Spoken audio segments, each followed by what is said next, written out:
There's a quiet moment when you realize something feels off. You are living your life, you are functioning, but internally, something familiar is missing. You react slower, you care less, you feel like a version of yourself that you never chose. And the most unsettling part is this: nothing is obviously wrong, yet nothing feels fully right. This experience is not just emotional, it is psychological. Many people describe it as feeling detached from their personality, losing their inner drive, becoming quieter inside their own mind. Psychology calls this state self-disconnection. It often appears during prolonged stress, major transitions, or sustained emotional pressure. The brain does not simply respond to events, it adapts to environments. When life demands constant adjustment, the mind shifts from expression to management. You stop asking, "Who am I?" and start asking, "What is required?"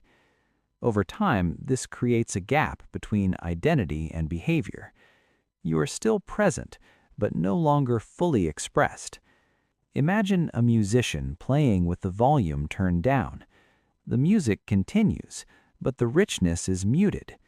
That muted feeling is what many people interpret as losing themselves. It is natural to assume something is wrong, but neuroscience suggests something more precise. You are not broken, you are regulated. The brain's primary goal is not authenticity, it is stability.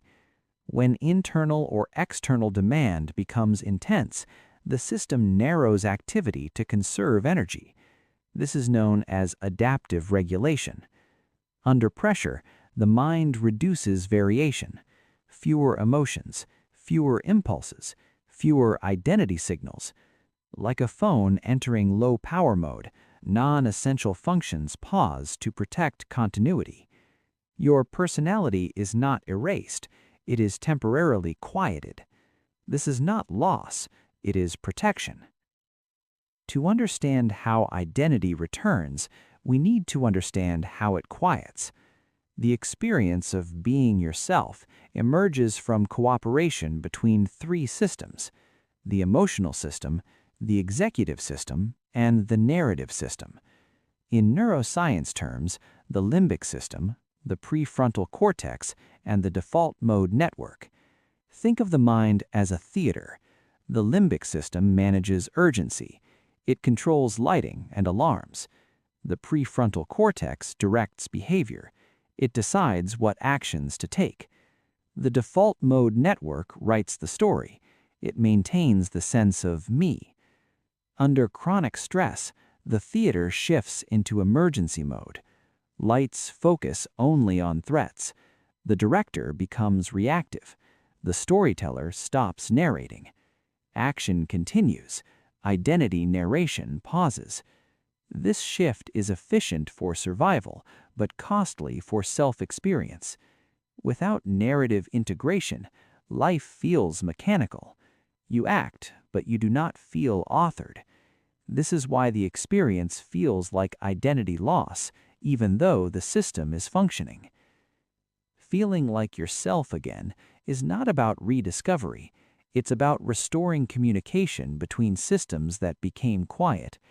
Psychology suggests identity returns through gradual reactivation of internal signals. Here are 4 principles that support this process. Principle 1. Lower cognitive noise. Psychology, cognitive load theory. The brain cannot process identity while overwhelmed by input. When attention is constantly occupied, self-reflection becomes unavailable. Create moments with reduced stimulation, not to escape life, to allow processing. Silence allows internal signals to become detectable again. Principle 2. Rebuild predictable patterns. Psychology, behavioral stability loops. Identity stabilizes through repetition. When routines dissolve, the brain loses temporal anchors. Simple, repeated behaviors recreate continuity, regular movement, consistent sleep timing, one activity that remains unchanged. Predictability tells the nervous system conditions are stable enough for expression to return. Principle 3. Restore agency through choice. Psychology, self-determination theory. The sense of self emerges through autonomous action. When life becomes reactive, identity weakens. Reintroduce small intentional choices. Choose something daily that is not required by circumstance. Not dramatic decisions, deliberate ones. Each choice reactivates neural pathways associated with personal authorship. Identity strengthens through enacted preference. Principle 4. Acknowledge emotional data. Psychology, affect labeling. Emotion is informational. When the brain suppresses emotional variation, self-orientation becomes difficult. You do not need strong emotion. You need recognized emotion. Label what is present: flatness, tension, uncertainty. Naming emotion recruits regulatory networks that reconnect experience with awareness. Emotion acknowledged is identity informed. All of this can be understood through a single image. Imagine your sense of self as a signal moving through water. When the water is calm, the signal travels clearly. When the water is turbulent, the signal distorts. You do not repair the signal by forcing it stronger. You calm the water. Reduced noise creates clarity. Predictable patterns create stability. Autonomous choice creates authorship. Emotional awareness creates meaning. You do not become yourself again by searching outward.